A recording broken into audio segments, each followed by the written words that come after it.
Cela faisait 1 semaine que l'homme avait promis à Mana'a, le fantôme, qu'elle l'aiderait à retrouver sa fille, mais elle n'avait fait aucun progrès. L'homme avait interrogé tous ceux qui étaient à l'école il y a 2 ans lorsque Suru avait disparu. Et ils racontaient tous la même histoire.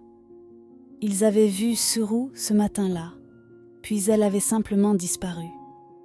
La situation pesait lourdement sur l'esprit de l'homme, rendant impossible pour elle de manger ou de dormir. Elle ne pouvait s'empêcher de se demander ce que Mana'a pourrait lui faire si elle ne parvenait pas à retrouver sa fille. Bien que le fantôme ait cessé de hanter le dortoir comme promis et que tout le monde dorme maintenant paisiblement, l'homme ne trouvait pas la paix. Le fardeau qu'elle portait lui semblait écrasant. Un après-midi, l'homme était assise sur la pelouse avec ses 2 amies, Nia et Femme. Elles étaient inquiètes et n'arrêtaient pas de demander à l'homme ce qu'elles devaient faire. Elles aussi étaient tourmentées par des cauchemars et posaient la même question à l'homme chaque jour depuis cette rencontre avec le fantôme. L'homme était sur le point de leur dire, pour ce qui semblait être la 100e fois, qu'elle n'avait toujours pas de réponse, mais elle s'arrêta lorsqu'elle remarqua qu'une de leurs aînées s'approchait. Instinctivement, l'homme se sentit mal à l'aise. Elle avait remarqué que cette aînée en particulier, Sin Chang, l'observait depuis 1 semaine. Peu importe où l'homme allait, Sin Chang était là, ses yeux suivant l'homme avec un regard qui lui donnait des frissons dans le dos. L'homme ne pouvait l'expliquer, mais quelque chose chez l'aînée la rendait très inconfortable. Sin Chang avait toujours affiché un comportement étrange. En fait, elle était si bizarre que la plupart des autres élèves l'évitaient. On la voyait souvent fixer le vide ou parler à des personnes qui n'étaient pas là. Et si vous osiez sortir la nuit, vous pourriez la surprendre à errer seule sur les terrains de l'école. Lorsque Sin Chang s'arrêta devant Loum ce jour-là, l'homme recula instinctivement d'un pas. Ce qui se passa ensuite la surprit, car l'aîné lui adressa réellement la parole. Sin Chang se rapprocha et, d'un ton urgent, avertit l'homme qu'il y avait une très bonne raison pour laquelle les gens gardaient leurs portes verrouillées la nuit et que certaines choses ne devaient jamais être laissées entrer. Après avoir délivré ce message énigmatique, Sin Chang se retourna et s'éloigna, laissant l'homme et ses amis perplexes et plus qu'un peu effrayés. Cette nuit-là, l'homme fut hanté par des cauchemars dans lesquels l'aîné la poursuivait à travers la forêt derrière l'école. Avant de continuer l'histoire, laissez-moi vous donner un peu de contexte sur l'école et les sœurs religieuses qui la dirigent. Ce contexte est important pour comprendre ce qui va suivre. L'école, connue sous le nom de pensionnat Sainte-Mara pour filles, était une institution catholique prestigieuse située dans une ville appelée Banda. Seuls les enfants de familles riches y allaient, car les frais de scolarité étaient exorbitants. La directrice de l'école était une sœur religieuse nommée Sœur Grace, qui avait une 50aine d'années, et elle était assistée par Sœur Agatha, qui avait le même âge. Les 2 sœurs religieuses étaient très proches et géraient l'école avec une discipline militaire. Elles vivaient dans un couvent adjacent à l'école, mais les élèves avaient souvent l'impression que les sœurs ne quittaient jamais vraiment les lieux. C'était comme si elles étaient toujours là, surveillant les filles à toute heure, jour et nuit, prêtes à imposer la discipline pour la moindre infraction. Certaines filles plaisantaient même en disant que l'on pouvait invoquer les sœurs religieuses rien qu'en pensant à elles. Revenons maintenant à l'histoire. Le jour après la rencontre inquiétante de Loum avec Sin Chang, elle rentrait de la messe du matin avec les autres élèves. Elle marchait généralement en file indienne pour aller et revenir de la messe, et briser la file était strictement interdit. Quiconque le faisait risquait de lourdes sanctions, y compris des coups de bâton et la tâche peu enviable de nettoyer toutes les salles de classe de l'école. Mais ce matin-là, l'homme ne se souciait pas des conséquences. Elle devait absolument parler à son père, et elle ne pouvait plus attendre, le temps pressait. Normalement, l'homme rencontrait son père les dimanches après la messe, Mais ce jour-là, c'était un jeudi, et elle avait désespérément besoin de réponses au sujet du fantôme.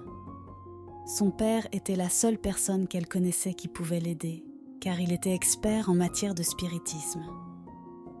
Silencieusement, l'homme se glissa hors de la file et se hâta vers la résidence du prêtre, où elle savait que son père se trouverait. Son cœur battait à tout rompre d'anticipation, mais lorsqu'elle arriva au bureau de son père, à l'arrière du complexe, elle fut déçue de trouver un autre prêtre à sa place. Le prêtre informa l'homme à son grand désarroi que son père avait quitté la paroisse en urgence la veille au soir. Il ne savait pas quand le père Thomas, son père, reviendrait. L'homme ressentit une profonde tristesse en entendant cela. Il semblait que chaque fois qu'elle avait le plus besoin de son père, il n'était jamais là, pour réapparaître plus tard avec des cadeaux et des excuses. Découragé, l'homme retourna discrètement sur le campus de l'école, reconnaissante que les sœurs religieuses ne l'aient pas surprise en train de se faufiler. Alors que l'homme retournait au dortoir ce jour-là, elle vit de nouveau cet étrange aîné, Sin Chang, la suivre. Les yeux de Sin Chang ressemblaient à 2 faisceaux laser pointés sur l'homme à distance, ce qui la fit frissonner. Pour être honnête, l'homme commençait à en avoir assez des regards de l'aîné. Alors elle décida d'y mettre fin ce jour-là. Elle fit demi-tour et marcha vers Sin Chang. C'était un crime grave à l'école pour une élève de première année de parler impoliment à une aînée. Mais ce jour-là, Lum n'en avait rien à faire. Elle s'arrêta devant l'aînée et exigea de savoir pourquoi l'aînée la suivait toujours et ce qu'elle voulait. Mais ses paroles et sa mauvaise humeur ne semblèrent pas affecter Sin Chang. Elle resta simplement là, sans réagir ni dire un mot, et observa l'homme de cette manière étrange qui lui était propre. Cela rendit l'homme encore plus frustrée. Elle leva les mains en l'air et s'apprêtait à tourner les talons pour partir lorsque Sin Chang lui dit quelque chose. Sin Chang informa l'homme, à la grande surprise de celle-ci, qu'une fille disparaissait de l'école chaque année le 30 novembre à exactement 14 heures. Elle ajouta que cela se produisait depuis la fondation de l'école en 1944, que les filles disparues avaient toutes 16 ans et étaient toutes de peau claire. Elle précisa que la disparition de Suru l'avait déroutée, car Suru était la première fille à disparaître à l'âge de 12 ans seulement, n'était pas de peau claire, et n'avait pas disparu le même jour que les autres. Le 30 novembre était dans quelques semaines, et Sin Chang conclut son récit en disant qu'elle se demandait qui disparaîtrait cette année. L'homme réalisa alors qu'elle s'était rapprochée et écoutait attentivement Sin Chang. Ce que Sin Chang disait était choquant et effrayant, et une partie de l'homme voulait conclure que Sin Chang mentait, mais l'homme savait simplement qu'elle ne mentait pas. C'était la manière dont Sin Chang parlait, la façon dont elle le disait, qui fit que Lum la crut instantanément. Elle demanda à Sin Chang pourquoi elle n'avait rien dit plus tôt, et Sin Chang répondit simplement que l'homme ne l'avait pas demandé. L'homme demanda alors pourquoi personne n'enquêtait sur les filles disparues, et comment l'école n'avait pas été fermée avec un nombre aussi élevé de disparitions. Sin Chang lui donna la réponse la plus étrange. Elle lui dit que c'était comme si les filles étaient oubliées dès qu'elles disparaissaient. Personne ne venait jamais les chercher, presque comme si tous les souvenirs d'elles avaient été effacés. Suru était l'exception. Elle était la première fille dont les parents étaient venus la chercher. L'homme resta silencieuse un moment, essayant de comprendre tout cela. Elle demanda à Sin Chang comment elle savait toutes ces choses. Sin Chang n'avait que 4 ans de plus que l'homme. Comment pouvait-elle être aussi informée sur ce genre de choses? Sin Chang répondit simplement qu'elle voyait des choses et qu'elle gardait ce qu'elle voyait pour elle-même, parce que personne ne la croyait. Tout le monde pensait qu'elle était folle, même ses propres parents. Sa voix devint encore plus sérieuse après cela, et elle avertit l'homme. Elle lui dit que l'homme était en grave danger si elle ne retrouvait pas Suru avant la fin des 2 semaines, que Manaha reviendrait. et que cette fois, il n'y aurait pas de possibilité de raisonnement. Elle dit qu'elle avait vu l'homme parler au fantôme dans son rêve et lui dit que l'homme n'aurait jamais dû faire une telle chose sans guidance. Malheureusement, elle ne pouvait pas aider l'homme, car elle ne savait pas où était Suru, ni si Suru était morte ou vivante. Elle demanda à l'homme de la suivre, car elle voulait lui montrer quelque chose, et l'homme la suivit. L'homme avait encore peur de Sinchang, surtout après avoir entendu tout cela, mais elle avait faim de réponses. Sinchang emmena Lum à la bibliothèque de l'école. C'était une grande pièce remplie de livres partout. Là, Sinchang emmena Lum dans une section où étaient conservés les albums de l'école et montra à l'homme une étagère pleine d'albums, anciens et nouveaux. Elle dit à l'homme qu'elle pouvait trouver des photos de chaque fille ayant fréquenté l'école ici. Elle ouvrit d'abord un des albums récents et montra à l'homme une photo de Suru souriant joyeusement à la caméra. Suru était si petite, innocente et mignonne sur la photo que cela fit sourire l'homme tristement, se demandant où elle était et ce qui lui était arrivé. L'homme pensa que Suru méritait d'être à la maison avec ses parents aimants. Sur la photo, Suru était assise entre sœur Grace et sœur Agatha sur ce qui semblait être un banc dans la cour de l'école, et les deux femmes avaient posé leurs mains protectrices sur les épaules de Suru. C'était une photo ordinaire en apparence. Sinchang ouvrit ensuite un des anciens albums et montra à Lum une photo d'une autre fille et dit que c'était la fille qui avait disparu l'année avant Suru. Tout comme Sinchang l'avait mentionné auparavant, la fille sur la photo avait la peau claire et semblait avoir environ 16 ans sur la photo.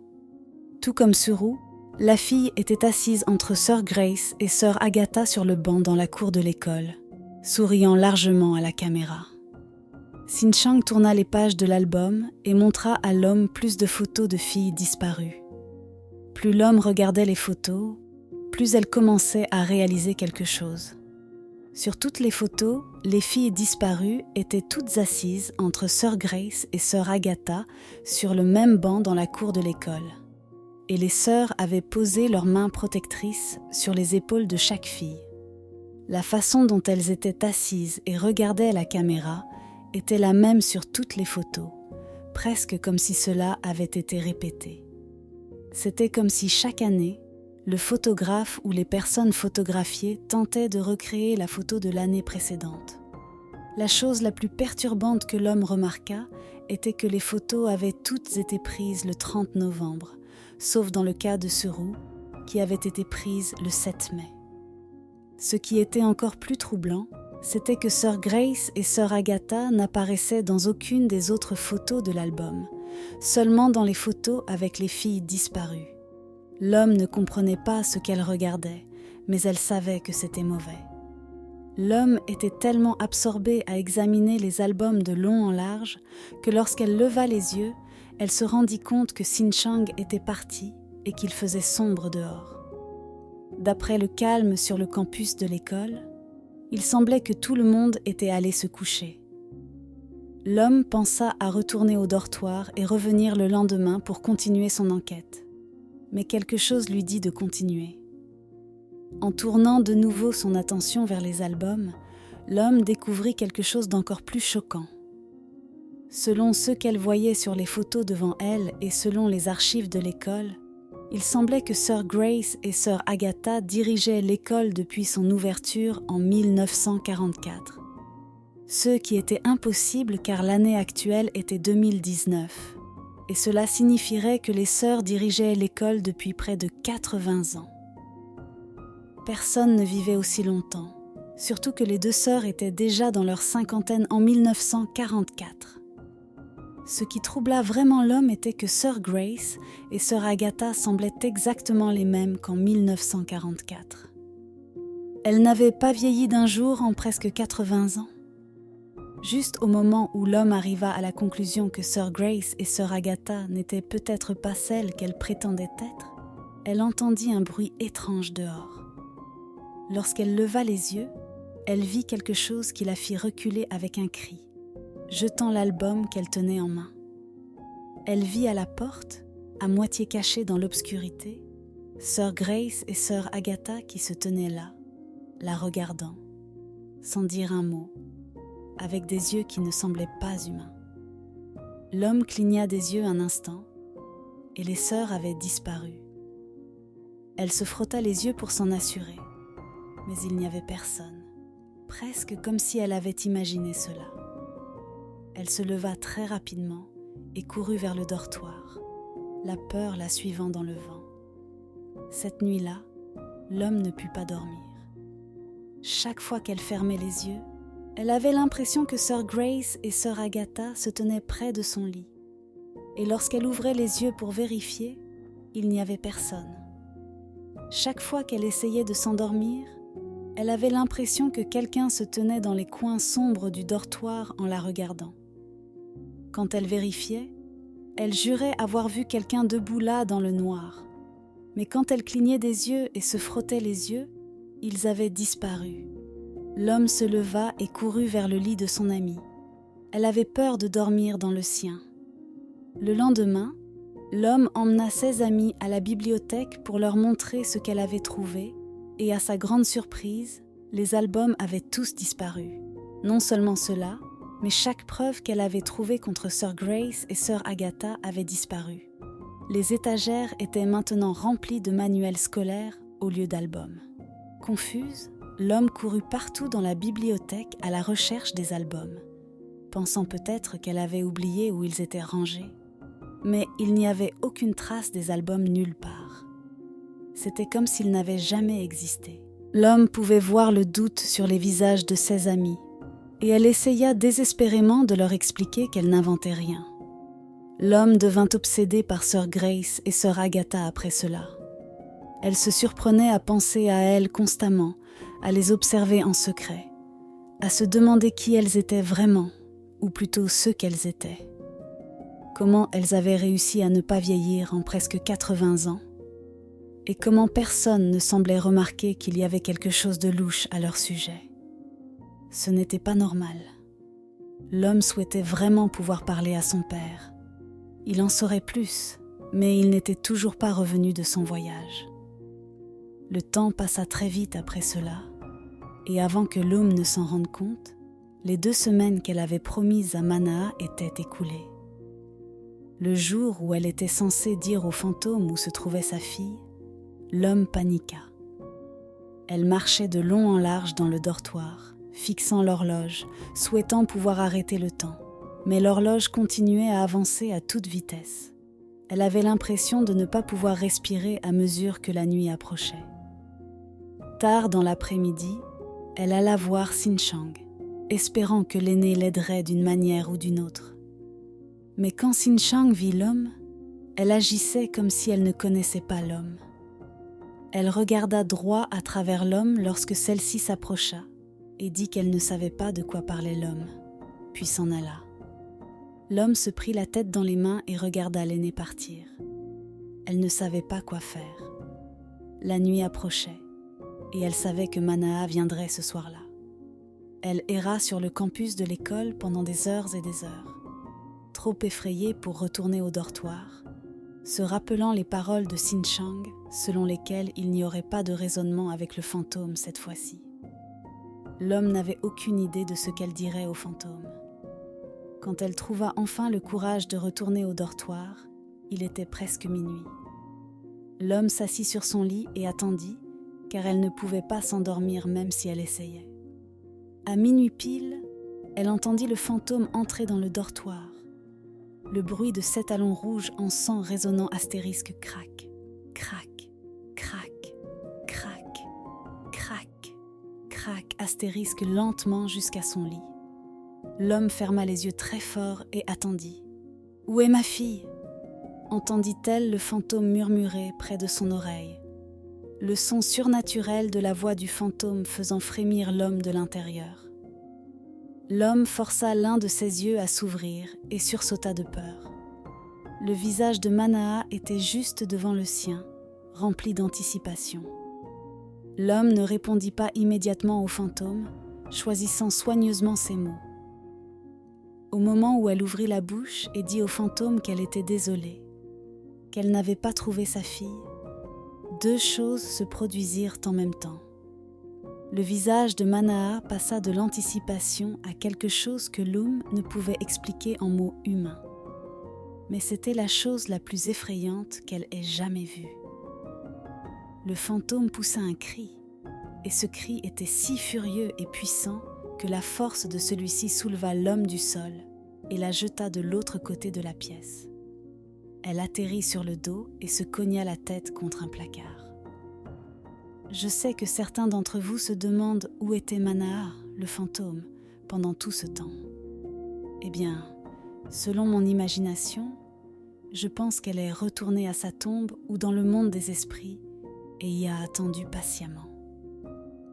Elle faisait confiance à l'homme pour retrouver sa fille, alors elle attendit patiemment, comptant les secondes jusqu'à ce qu'elle puisse revoir sa précieuse fille. Pendant qu'elle attendait, elle rêvait de sa fille chaque jour. Elle se demandait si sa fille avait mangé ce jour-là, si sa fille était heureuse, si elle avait de nouveaux vêtements, si les personnes avec qui elle vivait maintenant la traitaient gentiment, si elle chantait encore ses petites chansons douces, car Suru aimait chanter. Lorsque le jour arriva enfin, Manaha sortit de l'obscurité remplie d'espoir, impatiente d'être à nouveau avec sa fille, pour venir ici aujourd'hui et entendre cette stupide menteuse appelée Lum dire que sa patience et son espoir n'avaient servi à rien. Sa fille manquait toujours, et l'homme était une menteuse. Elle avait fait confiance à l'homme de tout son cœur mort, et tout ce temps, l'homme lui avait menti. Manaha était tellement en colère. L'homme allait payer. Elle allait faire payer l'homme. Sa colère était si forte que le cri du fantôme réveilla tout le monde dans le dortoir. Les filles se réveillèrent pour découvrir leur dortoir tremblant et des objets tombant des murs. Elles crièrent et coururent vers la porte, essayant de s'échapper. Mais le fantôme claqua la porte devant elles, enfermant tout le monde à l'intérieur. La pièce était remplie de chaos et de cris de filles. Le fantôme volait autour du dortoir comme un sac plastique dans le vent, criant « Menteuse, menteuse, menteuse !» encore et encore. Elle cherchait l'homme qui se cachait maintenant sous un lit. Le fantôme soulevait des objets et les jetait par terre, griffait les murs et poussait les lits, cherchant l'homme. Quand elle trouva enfin l'homme, elle rit de manière démoniaque et traîna l'homme hors de sa cachette sous le lit, levant ses longs doigts, ayant l'intention de mettre fin à l'homme. L'homme ferma les yeux et attendit que le pire se produise, pleurant en silence. Elle voulait courir, se battre, mais elle ne pouvait pas. Son dos lui faisait tellement mal à cause de la chute. Mais avant que Manaha ne puisse lui faire du mal, la porte s'ouvrit soudainement en grand, effrayant le fantôme. L'homme leva les yeux et vit sœur Grace et sœur Agatha se tenant à la porte. Les élèves coururent immédiatement vers les sœurs religieuses, criant et pleurant. Elles racontèrent aux sœurs ce qui s'était passé et qu'elles avaient trop peur de rester dans le dortoir. Mais les sœurs leur ordonnèrent sévèrement d'arrêter de s'imaginer des choses et de retourner dormir. Alors que les sœurs quittaient la pièce, l'homme jura avoir vu sœur Grace la regarder d'une manière étrange, mais elle n'en était pas sûre. Les jours suivants furent un enfer pour les filles du dortoir de Sainte-Mara. Manaha, le fantôme, n'attendait plus minuit pour leur rendre visite. Elle venait dès qu'il faisait sombre dehors, criant et courant dans le dortoir, jetant des objets toute la nuit. Le son des talons pouvait être entendu monter et descendre dans le dortoir. Crac, crac, crac, crac, crac, crac. Lente au début, puis rapide, puis lent, puis rapide, de haut en bas, encore et encore. Il n'y avait pas de repos pour les filles la nuit. Elles priaient pour que le jour arrive, et pendant la journée, elles priaient pour que la nuit ne vienne pas. L'homme endurait plus de tourments que quiconque. Chaque matin, elle se réveillait pour découvrir son uniforme scolaire et son sac trempé, comme si quelqu'un les avait délibérément plongés dans un seau d'eau. La nuit, Juste au moment où elle allait s'endormir, Manaa lui arrachait son oreiller et sa couverture, ou se rapprochait de son oreille, chuchotant des chansons insensées qui la gardaient éveillée toute la nuit. L'homme se sentait piégé dans un cauchemar. Elle essayait tout ce qu'elle pouvait imaginer pour communiquer avec le fantôme, mais l'esprit refusait d'écouter. Chaque fois que l'homme tentait de parler, le fantôme répondait par des cris perçants et incessants. Un après-midi après l'école, alors que l'homme se dirigeait vers le réfectoire, elle remarqua Sœur Grâce et Sœur Agatha se faufiler dans la petite forêt derrière l'école. Cela était étrange, car les arbres denses et imposants rendaient la forêt sombre en permanence et intimidante, un endroit que tout le monde évitait. L'homme hésita, effrayé à l'idée d'entrer dans ces bois lugubres, mais quelque chose en elle la poussa à suivre les sœurs, alors elle le fit. Depuis qu'elle avait découvert ces photos troublantes, l'homme était convaincu que les sœurs cachaient quelque chose. Chaque fois qu'elle se trouvait près d'elles ou les entendait parler, un frisson lui parcourait le dos, comme si son corps sentait que quelque chose n'allait pas du tout. Au cœur de la forêt, les deux sœurs religieuses s'arrêtèrent devant le plus grand et le plus vieil arbre.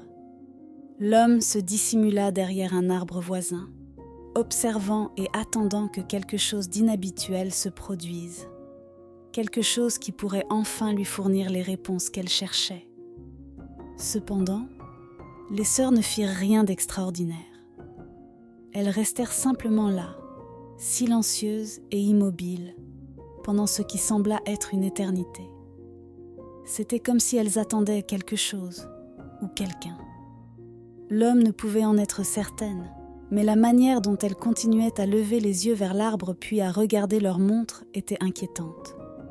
Elle attendit si longtemps que son estomac commença à gronder de faim, et elle envisagea brièvement de retourner à l'école pour manger. Mais elle savait qu'elle devait aller jusqu'au bout.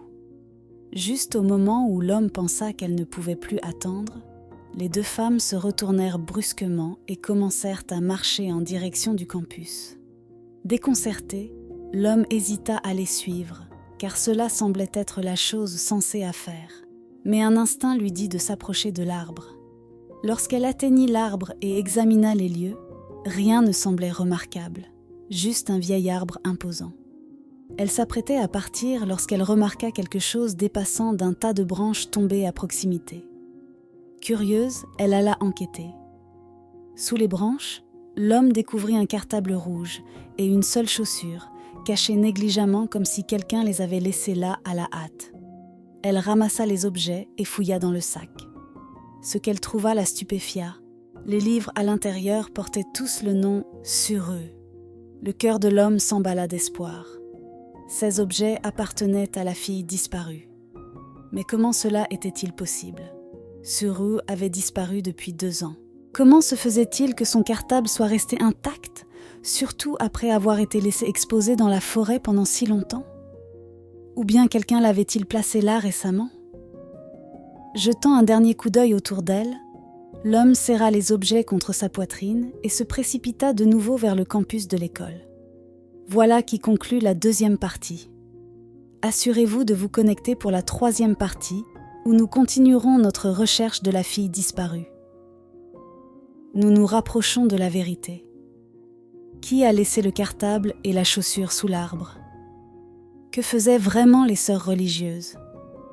Étaient-elles vraiment celles qu'elles prétendaient être ?